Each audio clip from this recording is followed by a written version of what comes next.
டே பரமா படிடா. Hello guys, welcome back to my channel. இன்றைக்கி நம்ம என்ன சம்மரி பார்க்க போகிறோம் அப்படின்னா, விங்ஸ் ஆஃப் ஃபயர் இந்த புக்கில் இருக்கிற ஃபர்ஸ்ட் பார்ட்டான ஓரியன்டேஷன். அந்த ஓரியன்டேஷனுக்கு கீழே 3 சாப்டர்ஸ் இருக்குது. ஸோ அதில் first 2 chapter already video upload பண்ணியாச்சு.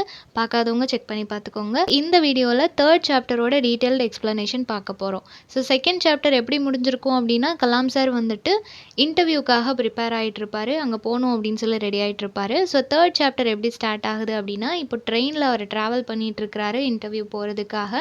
ஸோ ட்ராவல் பண்ணும்போது விண்டோ சைடில் உட்காந்துருக்கிறதுனால வெளியே வேடிக்கை பார்த்துட்டே வராரு. ஸோ போகிற வழி எல்லாமே நல்ல க்ரீனரியாக இருக்குது. மென் அண்ட் விமன் எல்லாருமே அந்த வில்லேஜ் சைடில் உள்ளவங்க எல்லாருமே அக்ரிகல்ச்சர் பண்ணிகிட்ருக்குறாங்க. அதை அவர் பார்த்துட்டே போகிறாரு. சில பேர் ஆடு மாடு மேய்ச்சிட்டு இருக்கிறாங்க. தென் அங்கே வந்து ஸ்ட்ரீம் ரிவர் இதெல்லாம் இருக்கும் இல்லையா, அதுலலாம் அந்த பொண்ணுங்க எல்லாரும் தண்ணி பிடிக்கிறது, இந்த மாதிரி நிறைய பியூட்டிஃபுல்லான பிக்சர்ஸ் எல்லாமே பார்த்துட்டே போகிறாரு.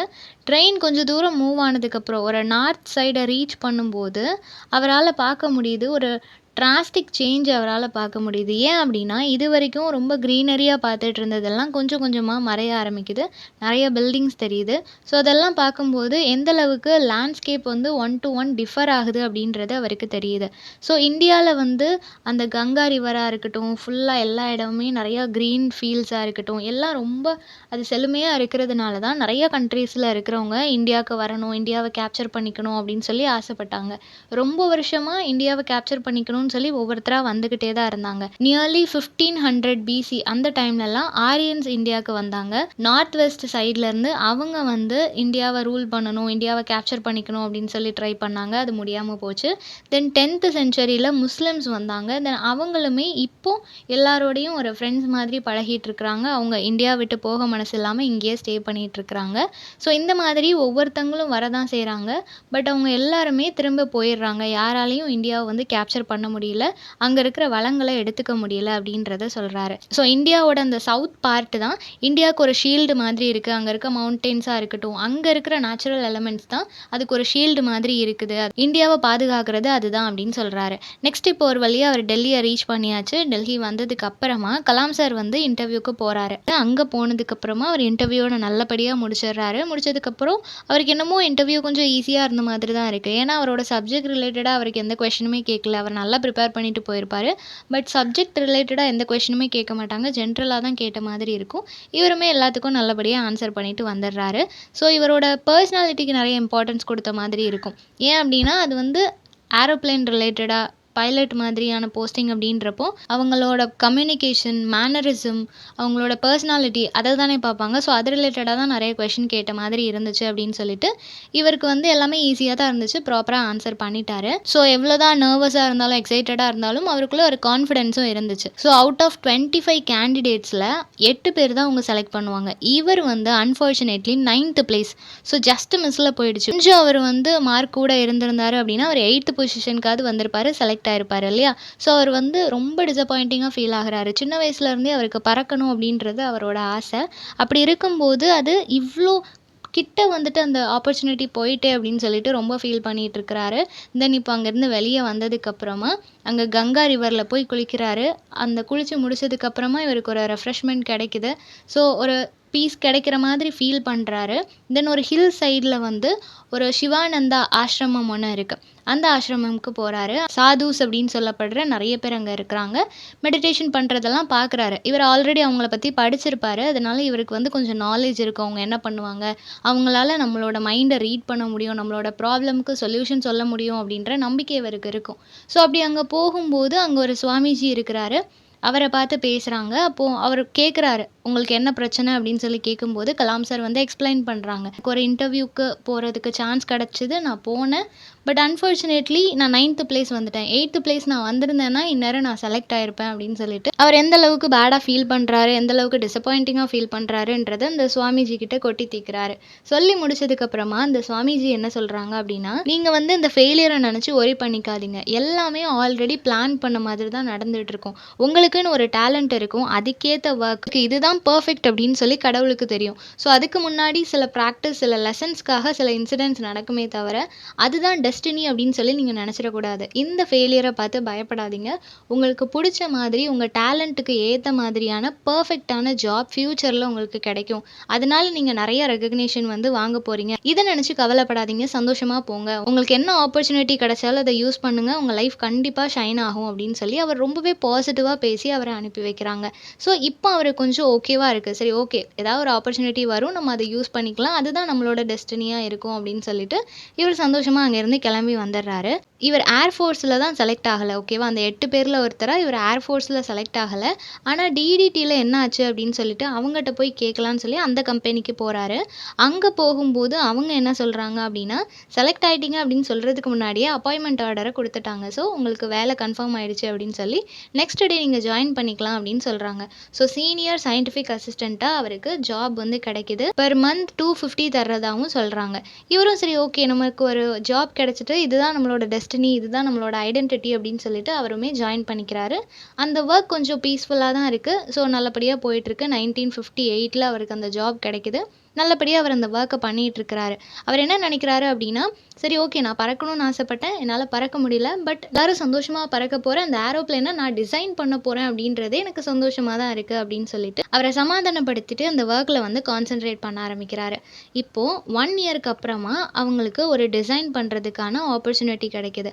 ஸோ அவங்களோட ஃபர்ஸ்ட் ப்ராஜெக்டை எந்த ஒரு ப்ராப்ளமும் இல்லாமல் கலாம் சார் அவங்களோட டீமோடு சேர்ந்து நல்லபடியாக ஃபினிஷ் பண்ணிட்டாங்க. ஸோ அங்கே இருக்கிற டைரக்டரான டாக்டர் நீலகண்டன் அப்படின்றவர் அவரை ரொம்பவே அப்ரிஷியேட் பண்ணுறாங்க. கலாம் சாரை வந்து கான்பூருக்கு அனுப்பி வைக்கிறாங்க. அங்கே வந்துட்டு த aircraft and armament testing unit, so அந்த இடத்துல வந்து இவர் நிறைய விஷயம் லேர்ன் பண்ணிக்கிறாரு. முக்கியமாக MK1 ஏர்கிராஃப்ட். ஸோ நிறைய ஏர்கிராஃப்டை எப்படி அதை கண்ட்ரோல் பண்ணணும், எப்படி டிசைன் பண்ணணும், அதில் இருக்கிற பார்ட்ஸ் என்ன, நிறைய விஷயங்கள் அவருக்கு தெரியாத விஷயங்கள் எல்லாம் அந்த கான்பூருக்கு போகும்போது அவருக்கு தெரிய வருது.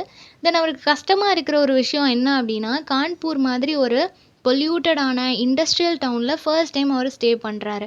ராமேஸ்வரம் வந்து ரொம்பவே பியூட்டிஃபுல்லான அண்ட் ஆல்சோ நிறையா நேச்சுரல் எலமெண்ட்ஸ் இருக்கக்கூடிய ஒரு இடம் இல்லையா, ரொம்பவே பீஸ்ஃபுல்லாக இருக்கும், பொல்யூஷனுக்கே இடம் இருக்காது. அப்படி இருக்கும்போது அதுக்கு அப்படியே ஆப்போசிட்டாக இருக்கிற கான்பூர், அங்கே வந்து ரொம்ப நாய்ஸியாக, எப்போவும் கோல்டு வெதர் இருக்குது, க்ரௌடாக இருக்குது, ஸ்மோக், இந்த மாதிரி பொல்யூட்டட் எலமெண்ட்ஸ் எல்லாமே இருக்கிற மாதிரியான ஒரு சிட்டியாக அது இருக்குது. மார்னிங் டு நைட் அங்கே ஒரே எல்லாருமே பொட்டேட்டோஸ் தான் சாப்பிட்றாங்க. அதுவும் இவருக்கு ஒரு மாதிரி வியர்டாக இருக்குது, இவருக்கு பிடிக்கவே இல்லை. ஸோ அந்த அட்மாஸ்ஃபியர், அங்கே இருக்கிற ஃபுட் ஹேபிட்ஸ், அதுதான் இவருக்கு பிடிக்கல. இருந்தாலும் அவரோட ஒர்க்கில் நிறைய லேர்ன் பண்ணிக்கலாம் அப்படின்றதுனால அதில் கான்சென்ட்ரேட் பண்ணுறாரு. தென் இவர் வந்து டெல்லிக்கே ரிட்டர்ன் ஆகிறாரு. டிடிடி கம்பெனிக்கு வந்துடுறாரு. அங்கே ஒரு ப்ராஜெக்ட் கொடுக்கப்படுது. டார்ட் அப்படின்னு சொல்லப்படுற ஒரு டார்கெட் ஒன்று கொடுக்குறாங்க. ஒரு ஏர்கிராஃப்டை டிசைன் பண்ண சொல்கிறாங்க. அவங்க என்ன சொல்கிறாங்க அப்படின்னா, 3 இயர்ஸ் தான் உங்களுக்கு டைம், அதுக்குள்ளே நீங்கள் உங்கள் டீமோட சேர்ந்து இதை டிசைன் பண்ணணும் அப்படின்னு சொல்கிறாங்க. இவரும் சரி, ஓகே அப்படின்னு சொல்லி அக்செப்ட் பண்ணிக்கிறாரு. அந்த டைமில் கலாம் சாரை வந்து ஏரோநாட்டிக்கல் டெவலப்மெண்ட் எஸ்டாப்ளிஷ்மெண்ட் அப்படின்னு சொல்லப்படுற பெங்களூரில் இருக்கிற பிரான்ச்சுக்கு அங்கே அனுப்புகிறாங்க. அங்கே போனதுக்கப்புறமா அங்கே இருக்கிற டைரக்டர் கலாம் சார் கிட்ட என்ன சொல்கிறாங்க அப்படின்னா, உங்களுக்கு ப்ராஜெக்ட் கொடுத்துருக்கு இல்லையா, அந்த டீமோட சேர்ந்து நீங்கள் ஒர்க் பண்ணுங்கள், அந்த டீமை நீங்களே லீட் பண்ணுங்க அப்படின்ற மாதிரி சொல்கிறாங்க. அது இவருக்கு ரொம்ப சந்தோஷமாக இருக்குது. இவர் லீட் பண்ணுறாரு. இப்போ அவங்க ஒரு ஹோவர் கிராஃப்ட் வந்து பண்ண வேண்டியது இருக்குது. ஓகேவா, indigenous hovercraft prototype as a ground equipment machine அப்படின்னு சொல்லப்படுற ஜெம் அப்படின்னு ஷார்ட் ஃபார்ம் கொடுத்துருக்குறாங்க.